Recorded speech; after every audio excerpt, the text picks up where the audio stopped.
ایسے مرد اللہ کے یہاں پسندیدہ نہیں ہے۔ بات یہ ہے کہ اسلام کی جو آیات ہیں اور تعلیمات ہیں وہ صحرائی، بدو، جاہل اور ان پڑھ لوگ سب کے سب اس کے مکلف ہیں۔ ظاہر بعض معاشرے میں خصوصاً پسماندہ طبقہ میں اس طرح کی عورتیں بھی ہوتی ہیں جو مار پیٹ کے بغیر باز نہیں آتی، تو ان کے لیے یہ حکم ہے۔ اس کا مطلب یہ نہیں کہ آپ ہر وقت ہی یہ صورت استعمال کریں، ظاہر ہے اس سے دلوں میں بجائے محبت کے دلوں کے اندر انتشار پیدا ہو سکتا ہے۔ وَإِنْ خِفْتُمْ شِقَاقَ بَيْنِهِمَا، اور اگر تم کو خطرہ ہو ان کے درمیان کے اختلافات کا، فَبَعَثُوا حَكَمًا مِّنْ أَهْلِهِ وَحَكَمًا مِّنْ أَهْلِهَا، تو تم ایک منصف مرد کے گھر والوں سے اور ایک منصف عورت کے گھر والوں سے بھیجو۔ إِن يُرِيدَا، اگر یہ چاہیں ان کے درمیان صلح کرانا، اللہ ان کو جوڑ دے گا، ان کے درمیان موافقت پیدا کر دے گا۔ بے شک اللہ ان کے حالات سے باعلم ہے اور خبیرہ، اللہ جل شانہ باخبر ہے۔ یہ ایک صورت ہے کہ ایک منصف مرد کے خاندان میں ایک اور منصف عورت کے خاندان میں منتخب ہو جائے، اور اس کے بعد دونوں اتفاق رائے سے کسی بات کو طے کر لیں، اور یہ بھی ہو سکتے ہیں مرد اور عورت جو ہے ان کے حوالے کر دیں کہ بھائی تمہیں اس سلسلے میں اختیار ہے۔ جب اصلاحی تمام تدبیریں ناکام ہو جائیں پھر یہ صورت اختیار کی جا سکتی ہے، اور پھر اللہ جل شانہ کی مدد بھی ہوگی۔ آگے اللہ جل شانہ نے نیک کاموں کی یعنی اپنی عبادت کی اور اپنے بندوں کے ساتھ جن میں مختلف قسم کے لوگ ہیں ان سے حسن سلوک کی تعلیم دی ہے۔ وَاعْبُدُوا اللَّهَ وَلَا تُشْرِكُوا بِهِ شَيْئًا، اللہ کی عبادت کرو، اس کے ساتھ کسی قسم کا شرک مت کرو۔ وَبِالْوَالِدَيْنِ إِحْسَانًا، اور حسن سلوک کرو والدین سے اور رشتہ داروں سے، وَالْيَتَامَى، اور یتیموں سے اور مسکینوں سے، اور اس پڑوسی سے جو تمہارا رشتہ دار ہے، اور دور کے ہمسائے اور دور کے پڑوسی سے، والصاحب بالجنب، اور اس اجنبی ساتھی سے، وابن السبیل، اور مسافر سے اور باندیوں سے۔ بے شک اللہ جل شانہ متکبر اور فخر کرنے والے کو پسند نہیں کرتے۔ ایک پڑوسی وہ ہے جو آپ کا رشتہ دار ہے، اس کے دو حقوق ہیں، ایک رشتہ داری کا ہے آپ صلہ رحمی کریں، اور ایک حق جو ہے وہ پڑوسی ہونے کا ہے۔ اور ایک پڑوسی وہ ہے جس کو کہا والجار الجنب، رشتہ دار نہیں ہے، دور کا ہے یعنی اجنبی ہے، بہرحال پڑوسی ہونے کی حیثیت سے اس کا بھی حق ہے۔ اور ایک لفظ اور استعمال ہو والصاحب بالجنب، اس کا مطلب یہ ہے کہ وہ آپ کے ساتھ وقتی طور پر ساتھ ہے، سفر میں آپ کے ساتھ بیٹھا ہوا ہے، کسی اور موقع پر آپ کے ساتھ ہے، ایسی صورت میں کہا کہ آپ اس کا خیال کیجئے۔ بھائی تھوڑی دیر کی رفاقت جو ہے اس کے اثرات بھی بڑے گہرے ہوتے ہیں۔ آپ سفر میں ایک آدمی کے ساتھ بیٹھے ہیں، ٹانگیں چوڑی کر کے بیٹھ گئے، یا آپ نے سگریٹ نوشی شروع کر دی یا اور کوئی بدتمیزی کی حرکات شروع کر دی، تو اس پر ایسا گہرا اثر ہوگا کہ تھوڑی دیر بعد آپ اس سے الگ تو ہو جائیں گے، لیکن اس پر آپ کا اور آپ کے اخلاق و کردار کا بڑا گہرا اثر رہے گا، وہ اس کو بھلا نہیں سکے گا۔ الذین یبخلون، وہ متکبرین کون ہیں؟ جو اللہ کو ناپسند ہیں، یہ وہ لوگ ہیں جو بخل کرتے ہیں اور لوگوں کو بھی بخل کا حکم دیتے ہیں، اور اللہ نے ان کو اپنے فضل سے جو دیا ہے اس میں چھپاتے ہیں۔ اہل کتاب کو اللہ نے کتاب دی، تورات دی، ان نے کتاب کی باتوں کو چھپایا۔ آج کا مسلمان بھی اگر دینی تعلیمات چھپائے گا وہ اس کے اندر داخل ہو جائے گا۔ اللہ فرماتے ہیں ہم نے کافروں کے لیے دردناک عذاب تیار کر رکھا ہے۔ اور کون لوگ ہیں؟ وہ لوگ جو اپنے مال کو لوگوں کے دکھاوے کے لیے خرچ کرتے ہیں، اللہ اور آخرت کے دن پر ایمان نہیں رکھتے۔ وَمَن يَكُنِ الشَّيْطَانُ لَهُ قَرِينًا، اور جس کا ساتھی شیطان ہے تو فَسَاءَ قَرِينًا، وہ بہت ہی برا ساتھی ہے۔ وَمَاذَا عَلَيْهِمْ، اور ان کا کیا نقصان ہوتا اگر یہ ایمان لاتے اللہ پر اور آخرت کے دن پر، اور جو اللہ نے مال دیا اس کو خرچ کرتے۔ وَكَانَ اللَّهُ بِهِمْ عَلِيمًا، اللہ جل شانہ ان کو جاننے والے ہیں۔ ان اللہ لا یظلم مثقال ذرہ، بے شک اللہ جل شانہ ذرہ برابر بھی کمی نہیں کر سکتے کسی کے نیکی کے ثواب میں۔ وَإِن تَكُ حَسَنَةً، اور اگر ایک نیکی ہوگی تو اللہ اس کو بڑھا کر دے گا اور اپنی طرف سے بہت بڑا اجر عطا کرے گا۔ انسان اس دنیا کے اندر جو بھی نیکی کرے گا اللہ کے یہاں پورا پورا ملے گا۔ اللہ ظالم نہیں ہے، ایسا نہیں ہو سکتا۔ ہاں یہ اللہ ضرور کر دیں گے کہ بہت سے گناہ ہوں تو ان کو مٹا دیا جائے، اس کی رحمت چل جائے، لیکن ایسا نہیں کریں گے کہ کوئی نیکی ہو اور اس کو ضائع کر دیا جائے، الا کہ انسان ہی کوئی نیکی کرے اور پھر اس کو خود ہی ضائع کر دے۔ تو اس میں گویا اس بات کی طرف متوجہ کیا جا رہا ہے کہ دیکھو جس طرح نیکی کی محنت مطلوب ہے اسی طرح نیکی کی حفاظت کی محنت بھی ضروری ہے۔ آج ہم نیک کام تو کرتے ہیں لیکن ان نیک کاموں کو باقی رکھنے کی کوشش نہیں کرتے، غیبت نہیں چھوڑی اور بہت سے ایسے کام نہیں چھوڑے جن کے بارے میں حدیث میں آتا ہے کہ نیکیوں کو کھا جاتے ہیں۔ ان چیزوں سے بچنا ضروری ہے۔ فکیف اس وقت کیا حال ہوگا اذا جئنا من کل امت بشہید جب ہر امت میں سے ہم ایک گواہ لائیں گے اور ہم آپ کو ان سب پر یعنی امت محمدیہ پر گواہ کی حیثیت سے لے کر آئیں گے.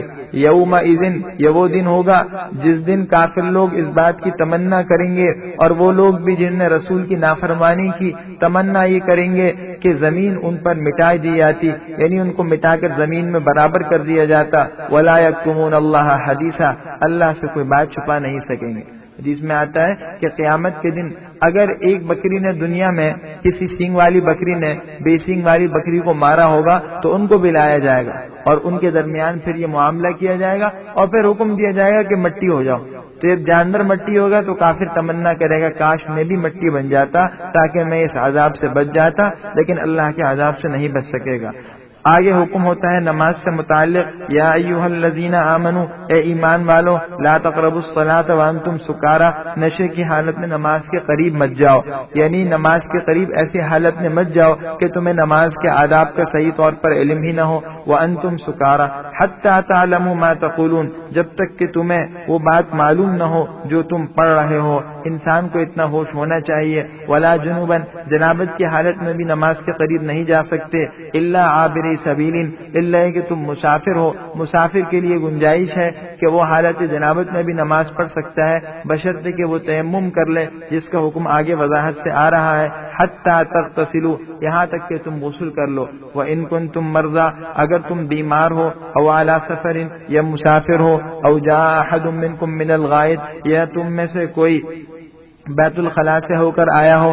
ولم تجدوا او لامستم النساء یا عورتوں سے مباشرت ہم بستری کر لو اور پانی تمہارے پاس نہ ہو تو تم تیمم کر لو صعیدا طیبا پاک مٹی سے اور اپنے چہروں اور ہاتھوں پر پھیر لو. بے شک اللہ جل شانہ معاف کرنے والے مہربان ہیں. جو لوگ یہ کہتے ہیں کہ دین بہت سخت ہے, دین کے اندر بہت سخت پابندیاں ہیں اور دین ایسا ہے جس پر عمل کرنا مشکل ہے, وہ ذرا ان آیات پر اور قرآن کریم کی دیگر تعلیمات پر غور اور توجہ کریں کہ دین کتنا آسان ہے. دین یہ کہتا ہے کہ اگر پانی نہ ہو تو انسان مٹی ہی کو طہارت سمجھ کر مٹی کو اگر چہرے پر اور ہاتھوں پر مار لے تو اس صورت میں بھی انسان پاک ہو جائے گا. اللہ کی بارگاہ سے راندہ درگاہ نہیں بلکہ اس کی ہر قسم کی عبادت قبول ہے, اس طرح پاک ہے. اور ذرا یہ بھی سوچ لیجئے کہ شریعت کا ہر حکم اس پر عقل دوڑانے کی بھی ضرورت نہیں ہے. بظاہر یہ منطق تو سمجھ میں نہیں آتی کہ مٹی تو انسان جھاڑتا ہے, یہاں یہ کہا جا رہا ہے کہ مٹی سے تم پاکی حاصل کر لو. بات یہی ہے کہ اللہ نے جو حکم دیا اس پر عمل کر لینا اور اس کو دل میں یقین میں لے آنا, یہی ایک مسلمان کی شان ہے. الم تر الی الذین کیا آپ نے نہیں دیکھا ان لوگوں کو جن کو کتاب کا حصہ دیا گیا یعنی تورات کا, یہ لوگ گمراہی کو خرید رہے ہیں. وَيُرِيدُونَ أَن تَضِلُّوا السَّبِيلَ اور یہ لوگ چاہتے ہیں کہ تم سیدھے راستے سے بھٹک جاؤ. وَاللَّهُ أَعْلَمُ بِأَعْدَائِكُمْ اور اللہ جل شانہ تمہارے دشمنوں کو خوب جانتے ہیں. وَكَفَى بِاللَّهِ وَلِيًّا وَكَفَى بِاللَّهِ نَصِيرًا اور کافی ہے اللہ دوست ہونے اور مددگار ہونے کے اعتبار سے. من الذین ہادوا یہودیوں میں کچھ لوگ ایسے بھی ہیں یحرفون الکلم عن مواضعہ جو کلمات الہی کو ان کی جگہوں سے بدلتے ہیں. یہود کی سازشوں کو کھولا جا رہا ہے, ہر دور میں یہ سازشیں پائی جاتی ہیں. ایک تو یہ کہ اپنی کتاب کے اندر تبدیلی کر لی, یا تو اس کے الفاظ بدل دیے یا اس کے معنی بدل دیے, دونوں صورتیں ہیں تحریف میں. یہ تو ان کا ایک طرز عمل برا ہے اور ان کے اندر کچھ زبانی باتیں بھی ایسی ہیں جو غلط ہیں. یہود نے ایسے کرتوت اختیار کر رکھے تھے جس سے مسلمانوں کو اور حضور کو تکلیف ہوتی. چنانچہ یہاں پر اللہ نے ان کے ان کرتوتوں کی قلی کھولی ہے. کس طرح؟ 3 الفاظ کہتے ہیں. وَيَقُولُونَ کیا کہتے ہیں؟ سَمِعْنَا وَعَصَيْنَا ہم نے سنا اور مانا نہیں. اس کا ایک مطلب تو کیا ہے, ہم نے سنا اور دوسروں کی بات نہیں مانی, صرف آپ کی بات مانی. لیکن دل میں کیا مطلب ہوتا تھا کہ ہم سن تو رہے ہیں لیکن آپ کی بات نہیں مان رہے. ڈٹائی میں اس طرح کے الفاظ کہتے تھے. اور دوسری بات کیا کہی؟ وسمع غیر مسمع اور آپ سنیے اور آپ کو سنائی نہ جائے, یعنی ایسی بات نہ سنائی جائے جو آپ کو خوش کرے, جو اچھی کرے. یہ معنی ان کے دل میں تھے اور اس کا ظاہری مطلب یہ ہے کہ آپ کسی رنجیدہ بات کو نہ سنیں, لیکن دل میں یہ مطلب تھا کہ نہیں آپ کسی اچھی بات کو نہ سن سکیں. تیسری بات کیا کہتے تھے؟ وراعنا ہمارا خیال کیجیے. یہ 3 الفاظ ایسے تھے کہ جس کو وہ غلط مقصد میں استعمال کرتے تھے. اس تیسرے لفظ کی وضاحت سورہ بقرہ میں ہو چکی ہے. ان سب سے کیا مقصد تھا؟ اللہ فرماتے ہیں لین بألسنتہم، اپنی زبانوں کو موڑتے ہوئے، وطعنا فی الدین، اور دین میں طعن و تشنیع کرنے کے لیے. وَلَوْ أَنَّهُمْ قَالُوا سَمِعْنَا وَأَطَعْنَا، اللہ فرماتے ہیں تینوں الفاظ بدل دو. اس طرح کہنا چاہیے تھا ان کو، اور اگر یہ کہتے سمعنا وأطعنا، ہم نے سنا اور کہنا مانا، واسمع، اور سن لیجئے، اتنا کہیں. غیر مسمعین کہنے کی ضرورت ہی نہیں. وانظرنا، راعینا کے بجائے کیا کہتے ہیں؟ وانظرنا، ہمارا خیال کیجئے. لکانا خیر لہم واقوم، یہ ان کے لیے زیادہ بہتر ہوتا اور یہ بات بھی درست ہوتی. لیکن اللہ نے ان کے کفر کی وجہ سے ان پر لعنت کر دی. فلا یؤمنون الا قلیلا، یہ ایمان نہیں لاتے مگر سوائے تھوڑے لوگوں کے. یا ایھا الذین اوتوا الکتاب، اے اہل کتاب ایمان لے آؤ اس کتاب پر، بما نزلنا، جو ہم نے اتاری، مصدقا لما معکم، یہ کتاب تصدیق کرتی ہے ان کتابوں کی جو تمہارے پاس ہے، یعنی یہ قرآن تمہاری کتاب تورات کے مضمون کی تائید کرتا ہے. من قبل ان نطمس وجوہا، اس سے پہلے ہے کہ ہم چہروں کو پلٹ دیں، مسخ کر دیں، فنردھا علی ادبارہا، اور ان کو سپاٹ کر کے ان کو پشت پر پھیر دیں. او نلعنہم، یا اس سے پہلے کہ ہم ان پر لعنت کریں، کما لعنا اصحاب السبت، جیسے کہ ہفتے کے دنوں والوں پر لعنت ہم نے کی تھی. اللہ فرماتے ہیں اللہ اس پر قادر ہے کہ چہرے کو مسخ بھی کر سکتے ہیں اور اس طرح بھی ان کو ملعون بنا سکتے ہیں جس طرح وہ لوگ جن نے ہفتے کے دن کے شکار کے بارے میں اللہ کے حکم کو قبول نہیں کیا، ان کو بھی بندر اور خنزیر سے تبدیل کر دیا گیا تھا. اس لیے اللہ کی طرف سے زبردست تنبیہ ہے. وَكَانَ أَمْرُ اللَّهِ مَفْعُولًا، اللہ کا فیصلہ ہو کر رہتا ہے. آگے صاف اعلان ہے ان اللہ لا یغفر ان یشرک بہ، دیکھو اللہ شرک کو تو معاف نہیں کریں گے اور اس کے علاوہ ہر گناہ کو جس کو چاہے معاف کر دیں. ومن یشرک باللہ، جس نے شرک کیا تحقیق اس نے بہت بڑا بہتان باندھا. کفر اور شرک کی معافی کی کوئی صورت نہیں ہے، اور جتنے گناہ ہیں سب کے سب اللہ کی رحمت کے مقابلے میں ہیش ہیں، اللہ ان سب کو معاف کر سکتے ہیں. الم تر الی الذین یزکون انفسہم، کیا آپ نہیں دیکھتے ان لوگوں کو جو اپنے آپ کو تزکیہ، جو اپنے آپ کو پاکیزہ قرار دیتے ہیں، بلکہ در حقیقت اللہ ہی جس کا چاہتا ہے پاک کرتا ہے. ولا یظلمون فتیلا، اور ان پر ذرہ برابر ظلم نہیں ہوگا. انسان سے کیسے ہی نیک اعمال ہو، اس کو یہ ذمہ نہیں دیتا کہ وہ اپنے آپ کا تزکیہ کرے، یعنی اپنے آپ کو پاکیزہ قرار دے. حقیقت یہ ہے کہ اللہ جس کو پاکیزہ کرے وہی پاکیزہ ہے. انظر کیف یفترون علی اللہ الکذب، آپ دیکھ لیجئے کہ وہ اللہ پر جھوٹ کس طرح باندھ رہے ہیں. وکفی بہ اسما مبینا، اور یہی صریح گناہ کافی ہے. الم تر الی الذین اوتوا نصیبا من الکتاب، کیا آپ ان لوگوں کو نہیں دیکھتے جن کو کتاب کا ایک حصہ دیا گیا ہے. یؤمنون، یہ ایمان رکھتے ہیں، بالجبت والطاغوت، کس پر؟ بتوں پر اور شیطان پر. اور وہ کہتے ہیں کافروں کو ہؤلاء اہدی من الذین آمنوا سبیلا، کہ یہی کافر لوگ ایمان والوں سے زیادہ صحیح راہ پر ہیں. بعض یہودیوں نے کافروں کے ساتھ خفیہ طور پر روابط کیے اور کافروں سے خفیہ طور پر مراسم استوار کر کے ان کے سامنے یہ بات کہی ابو سفیان سے اور دیگر مشرکین مکہ سے کہ واقعی تم لوگ نبی کریم صلی اللہ علیہ وسلم سے زیادہ حق پر ہو. اللہ نے یہ آیت نازل کر دی. آج کا مسلمان بھی اگر کافروں کو یہی وطیرہ اختیار کرے گا، زبان سے تو اسلام کا کلمہ پڑھ رہا ہے لیکن دل میں کافروں کو چھپ کر اور دل کے اندر اور خفیہ طور پر ان سے یہی کہہ رہا ہے کہ تم لوگ ہی صحیح ہو اور ہم تمہارے ہر مطالبے کو ماننے کو تیار ہیں، تو یہ مسلمان بھی گویا ان لوگوں میں داخل ہے. یہی وہ لوگ ہیں اللہ فرماتے ہیں جن پر اللہ نے لعنت کی ہے. ومن یلعن اللہ، اور جس پر اللہ لعنت کر لیں، فلن تجد له نصیرا، تو آپ کو اس کا کوئی مددگار نہیں پائیں گے. ام لهم نصیب من الملک فاذا لا یؤتون الناس نقیرا، کیا ان کے پاس بادشاہی کا کوئی حصہ ہے کہ اگر ایسا ہو تو یہ لوگوں کو ذرہ برابر اور تل برابر بھی کچھ نہ دیں. یعنی اول تو ان کو سلطنت حاصل ہی نہیں ہے، اور حقیقت یہ اگر سلطنت مل بھی جائے تو ان کے حسد کا اور ان کے بخل کا یہ عالم ہے کہ ان سے ایک ذرہ برابر ملنے کی توقع نہیں کی جا سکتی. ام یحسدون الناس، کیا یہ دوسرے لوگوں سے حسد کرتے ہیں اس بات پر کہ اللہ نے ان لوگوں کو یعنی مؤمنین کو اپنے فضل سے نوازا. فقد آتینا آل ابراہیم الکتاب والحکمہ، بے شک ہم نے تو اپنے فضل سے نوازا، بے شک ہم نے خاندان ابراہیم کو کتاب اور دانائی عطا کی تھی اور ان کو بڑی سلطنت بخشی تھی. کہ اولاد یہود جو حضرت ابراہیم کے بیٹے ہیں اور حضرت ابراہیم علیہ السلام کو اللہ نے ساری نعمتیں عطا کی، تو یہ بھی ان نعمتوں کے مستحق تھے، لیکن انہوں نے خود ناشکری کی جس کی وجہ سے یہ نعمتیں ان سے چھین لی گئی۔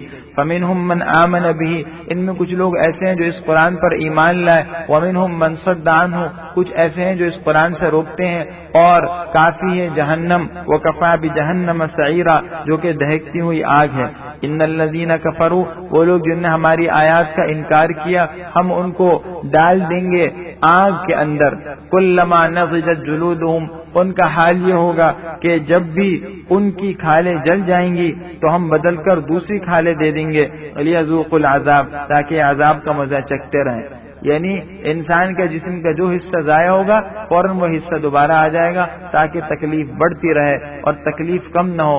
بے شک اللہ جل شانہ زبردست اور حکمت والے ہیں۔ والذین آمنوا وعملوا الصالحات، اور جو لوگ ایمان لائے اور انہوں نے نیک کام کیے، ہم ان کو ایسے باغات میں داخل کریں گے جن کے نیچے نہریں بہہ رہی ہوں گی، لہم فیہا ازواج مطہرہ، ان کے لیے ہوں گی اس میں پاکیزہ بیویاں، اور ہم ان کو داخل کریں گے گھنے سایوں کے اندر۔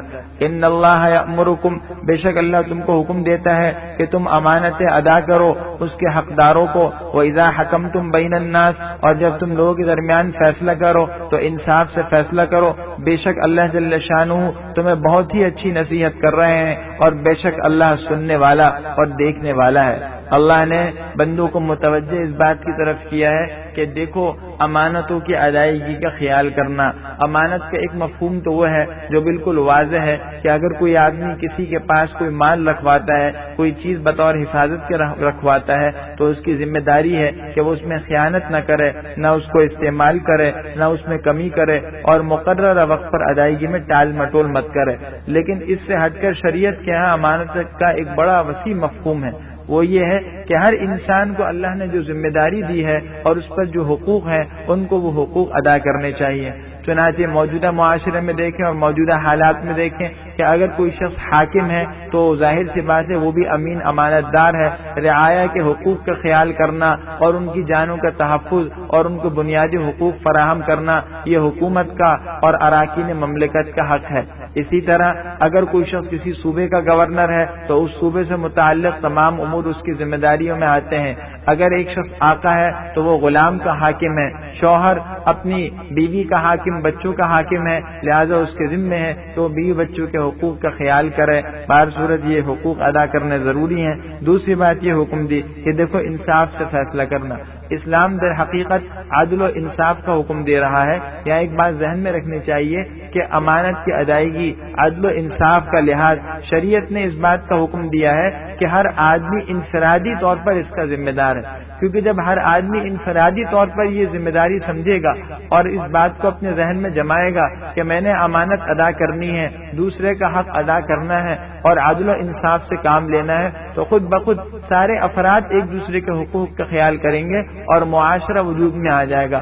آج یہ سمجھا جاتا ہے کہ معاشرے میں امن قائم کرنا اور انصاف فراہم کرنا، انصاف سے فیصلہ کرنا صرف حاکموں کا فریضہ ہے، صرف حکومت کا فریضہ ہے، اور اس کے لیے پوری محنت ہوتی ہے، باقاعدہ پارلیمنٹ بنتی ہے، اراکین منتخب کیے جاتے ہیں، اور اس کے لیے پھر انتخابات دنوں میں جو شور شرابے اور ہنگامے ہوتے ہیں وہ سب کے سامنے ہیں، اور اس کے بعد ملک کے چنے ہوئے دل اور دماغ ایک قانون تیار کرتے ہیں، پھر اس قانون کو نافذ کرنے کے لیے بہت سے افراد منتخب کیے جاتے ہیں، سختی کے ساتھ بھی نرمی کے ساتھ بھی ہر طرح کے اصول اختیار کیے جاتے ہیں، لیکن اس کے باوجود ملک میں امن و امان اور معاشرے کے اندر ایسی فضا نظر نہیں آتی۔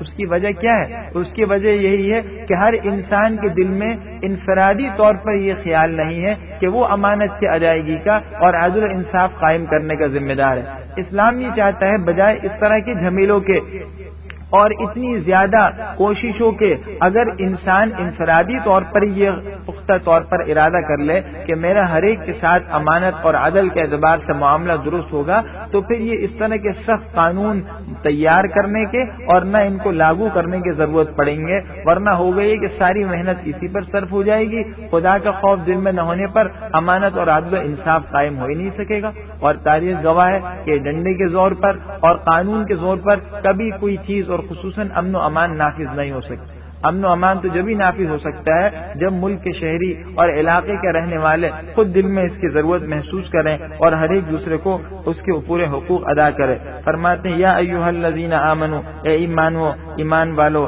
اللہ اور اس کے رسول کی اطاعت کرو، وَأُولِي الْأَمْرِ مِنْکُمْ، اور حکام کی اطاعت کرو۔ اس میں علماء بھی داخل ہیں جو دین کی بات بتاتے ہیں اور حکام بھی داخل ہیں۔ حکام جو لوگ تمہارے اوپر دنیاوی اعتبار سے حاکم بنا کر مسلط ہیں، ان کا یہ حق ہے کہ بغاوت نہ کی جائے، کوئی ایسا کام نہ کیا جائے جس سے انتشار پیدا ہو، جس سے ان کی حکومت کو خطرہ ہو۔ فرمایا فَإِن تَنَازَعْتُمْ فِي شَيْءٍ، اگر کسی بات میں تم آپس میں جھگڑا کرو تو اس کو اللہ اور اس کے رسول کی طرف لوٹاؤ۔ اگر تم اللہ پر اور آخرت پر ایمان رکھنا چاہتے ہو کہ اللہ اور اس کے رسول کی تعلیمات سے ہی فیصلہ کرواؤ، ذَلِكَ خَيْرٌ وَأَحْسَنُ تَأْوِيلًا، یہ بات اچھی ہے اور اس کا انجام بھی اچھا ہے۔ أَلَمْ تَرَ إِلَى الَّذِينَ، کیا آپ ان لوگوں کو نہیں دیکھتے، يَزْعُمُونَ أَنَّهُمْ آمَنُوا بِمَا أُنزِلَ إِلَيْكَ، وہ یہ سمجھتے ہیں کہ وہ ایمان لائے اس پر بھی جو آپ پر نازل ہوا، وَمَا أُنزِلَ مِن قَبْلِكَ، اور اس پر بھی جو آپ سے پہلی کتابیں ہیں، یریدون ان یتحاکموا الی الطاغوت، لیکن اس سب کے باوجود وہ چاہتے ہیں کہ ان شیاطین کی طرف فیصلہ لے جائیں، ویرید الشیطان، اور شیطان یہ چاہتا ہے ان یضلهم ضلالا بعیدا، کہ ان کو دور کی گمراہی میں لے جائے۔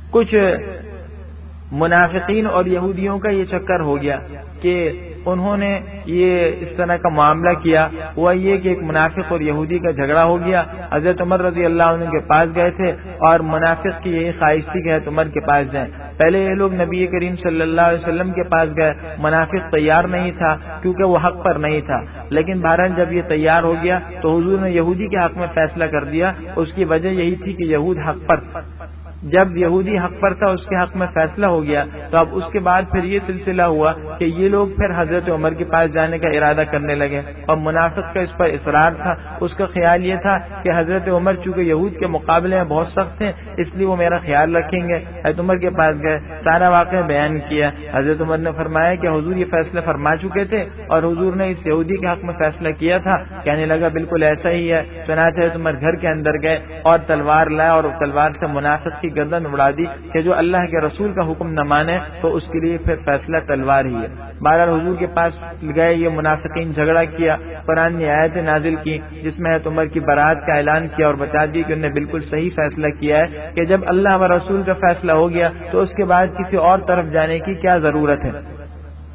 اس میں بھی ہمارے لیے بڑا سبق ہے۔ حقیقت یہ ہے کہ اسلام انصاف پسند مذہب ہے۔ اسلام میں قومیت کی یا کسی مذہب کی بنیاد پر کوئی فیصلہ نہیں ہوتا۔ اسلام یہ دیکھتا ہے کہ کون حق پر ہے۔ یہود کی سازشیں اپنی جگہ، اسلام کے خلاف خفیہ تدبیریں اپنی جگہ، لیکن یہ یہود بھی اگر حق پر ہوں گے تو پھر ان کے حق میں ہی فیصلہ ہوگا، اور چنانچہ ایسا ہی ہوا۔ آگے فرماتے ہیں وَإِذَا قِيلَ لَهُمْ، اور جب ان سے کہا جاتا ہے کہ آؤ اس چیز کی طرف جو اللہ نے نازل کی اور رسول کی طرف، تو رأیت المنافقین، تو آپ دیکھیں گے منافقین کو، یصدون عنک صدودا، کہ وہ آپ سے پھرنے لگتے ہیں۔ فکیف، اس وقت میں کیا حال ہوگا جب ان کو کوئی مصیبت آتی ہے، بما قدمت ایدیہم، ان کی شامت اعمال کے سبب، ثم جاؤک یحلفون باللہ، پھر آپ کے پاس آتے ہیں اللہ کی قسمیں کھاتے ہوئے، ان اردنا الا احسانا و توفیقا، کہ خدا کی قسم ہمارا مقصود تو بھلائی اور موافقت ہی تھا۔ یعنی ویسے تو ہاں میں ہاں ملاتے ہیں لیکن چھپ کر جو ہے اسلام کے خلاف سازشیں کرتے ہیں۔ کوئی مصیبت آتی ہے تو فوراً کہتے ہیں نہیں جی ہم تو بالکل خیر پر ہیں اور حق پر ہیں اور آپ کی بات مانتے ہیں۔ اولئک الذین، یہ وہ لوگ ہیں کہ جن کے دلوں کا حال کو اللہ جانتا ہے۔ اے نبی آپ ان سے بے پرواہی برتیے، وعظہم، ان کو نصیحت کیجیے اور ان سے ایسی بات کہیے جو ان کے دلوں پر اثر کر جائے۔ وما ارسلنا من رسول، اور ہم نے کوئی رسول نہیں بھیجا مگر صرف اس لیے کہ اس کی اطاعت کی جائے اللہ کے حکم سے۔ رسول اس لیے بھیجے جاتے ہیں کہ رسول کی بات مانی جائے اور رسول کا پیغام سمجھ، اس کو اللہ کا پیغام سمجھ کر رسول کی باتوں پر عمل کیا جائے۔ ولو انہم اذ ظلموا انفسہم، اور اگر یہ لوگ جبکہ یہ اپنے اوپر ظلم کر بیٹھے، جاؤکا، آپ کے پاس آتے، فاستغفر اللہ، اللہ سے بھی معافی مانگتے، واستغفر لهم الرسول، رسول بھی ان کے لیے استغفار کرتے، لوجد اللہ تواب الرحیم، تو وہ اللہ جل شانہ کو توبہ قبول کرنے والا اور مہربان پاتے۔ مسلمانوں کے بارے میں مسلمانوں کو یہ کہا جا رہا ہے کہ دیکھو اگر یہ کافر بھی گناہ کے بعد آپ سے استغفار کروائیں، شفاعت کروائیں، اللہ آپ کے استغفار اور شفاعت کی لاز رکھ لے گا۔ علماء نے فرمایا کہ یہ حکم ابھی بھی ہے، اب بھی کوئی مسلمان اللہ کے نبی کے روضے پر حاضر ہو رہا ہے، آپ سے شفاعت چاہتا ہے، استغفار کرتا ہے اور گناہوں کی معافی کرواتا ہے کہ آپ اللہ سے میرے گناہوں کو معاف کروا دیں، تو مسلمان کے گناہ ضرور معاف ہوں گے۔ فلا وربک لا یؤمنون، آپ کے رب کی قسم یہ لوگ ہرگز ایمان والے نہیں ہو سکتے جب تک کہ یہ آپ کو حکم نہ بنا دیں، یعنی آپ کو منصف نہ بنا دیں، فیما شجر بینہم، آپس کے اختلافات میں، پھر جو فیصلہ آپ کریں اس کے بارے میں نہ ان کے دلوں میں کوئی تنگی ہو، ویسلموا تسلیما، اور آپ کے فیصلے کو بالکل تسلیم بھی کر لیں۔ یہ ایک مسلمان کی شان ہے، ذہن میں رکھنا چاہیے کہ اسلام صرف کلمہ پڑھنے کا نام نہیں ہے، بلکہ اللہ کے نبی کی جتنی تعلیمات ہیں ان پر عمل کرنا یہ ضروری ہے۔ جب حضور حیات تھے تو حضور کو حکم بنایا جائے، منصف بنایا جائے، اور جب حضور حیات نہ ہو تو پھر حضور کے بعد حضور کے طریقے پر چلنے والے لوگ اختلافات کو جو نمٹا رہے ہیں اس کو حضور کا حکم سمجھ کر اس پر عمل کرنا چاہیے، اور اس کے ساتھ ساتھ یہ بھی شرط ہے کہ اس کو خوش دلی سے قبول کریں، تسلیم کر لیں۔ یہ نہیں جی کہ ہم شریعت کا مسئلہ پوچھ ہی نہیں رہے اس لیے کہ ہمارا مال کا نقصان ہو جائے گا، کاروبار کا نقصان ہو جائے گا، ہمیں کسی کو کچھ دینا پڑے گا، یہ مسلمان کی شان نہیں ہے۔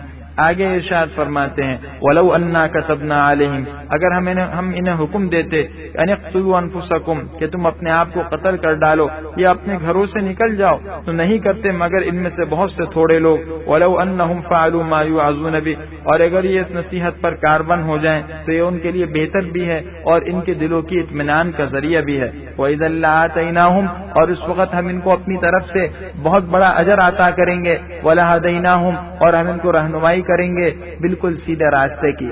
اللہ فرماتے ہیں کہ اہل کتاب پر تو بڑے سخت احکامات نازل ہوئے تھے، جس میں سے ایک یہ بھی تھا کہ جو مجرم ہو ان کو قتل کر ڈالو، ان کے لیے کوئی سزا نہیں ہے، بعض صورتوں میں گھر سے نکلنا ضروری تھا۔ یہ اللہ جل شانہ کا فضل ہے کہ مسلمانوں کے لیے اللہ نے یہ سختی نہیں کی اور مسلمانوں پر اللہ نے آسانی رکھی، ورنہ ان احکام پر عمل کرنا آسان نہیں تھا۔ وَمَن يُطِعِ اللَّهَ وَالرَّسُولَ، جو اللہ و رسول کی اطاعت کرے گا، فَأُولَٰئِكَ مَعَ الَّذِينَ، یہی وہ لوگ ہوں گے جو ان لوگوں کے ساتھ ہوں گے جن پر اللہ نے انعام فرمایا۔ وہ کون لوگ ہیں؟ من النبیین، انبیاء کرام، والصدیقین، اور حضرات صدیقین، اور شہداء، اور نیک بندے، اور یہ لوگ بہترین ساتھی ہیں، بہترین رفیق ہیں۔ بے شک یہ سب اللہ کا فضل ہے اور اللہ جل شانہ جاننے والے ہیں۔ اگر کوئی آدمی دنیا میں اللہ و رسول کے حکموں کی فرما برداری کر لے، اپنی خواہشات کو قربان کر کے اللہ و رسول کی اطاعت کا خوگر اپنے نفس کو بنا لے، تو دیکھو آخرت میں ان لوگوں کی رفاقت نصیب ہوگی، اور ان لوگوں کی رفاقت کتنی خوش نصیبی کی بات ہے۔ یہ بڑا سستا سودا ہے کہ دنیا میں کچھ مجاہدہ تو کر لیا، دوسرے لوگوں کی رفاقت چھوڑ دی، کوئی حرج کی بات نہیں ہے، لیکن آخرت میں ان حضرات کی رفاقت حاصل ہو جائے۔ آگے جہاد سے متعلق احکامات ہیں، یا ایھا الذین آمنوا خذوا حذرکم، اے ایمان والو جہاد کے موقع پر اپنے بچاؤ کا سامان یعنی ہتھیار لے لیا کرو۔ فانفروا ثبات او انفروا جميعا، یا تو جماعت در جماعت ہو کر نکلو، یہ سب کے سب اکٹھے نکلو۔ وان منکم، یا منافقین کا حال ہے، فرماتے ہیں تم میں سے بعض ایسے ہیں جو جان بوجھ کر تاخیر کرتے ہیں، اور جب ان کو کوئی مصیبت پہنچتی ہے تو وہ یہ کہتے ہیں کہ اللہ نے مجھ پر انعام فرمایا، اذ لم اکم معہم شہیدا، کہ میں ان کے ساتھ نہیں تھا۔ وَلَئِنْ أَصَابَكُمْ فَضْلٌ مِّنَ اللَّهِ، اور اگر تمہیں اللہ کی طرف سے فضل حاصل ہوتا ہے، مال غنیمت ملتا ہے، لَيَقُولَنَّ، تمنا کرتا ہے، كَأَن لَّمْ تَكُن بَيْنَكُمْ وَبَيْنَهُ مَوَدَّةٌ، جیسے اس کے اور تمہارے درمیان کوئی تعلق تھا ہی نہیں، کیا تمنا کرتا ہے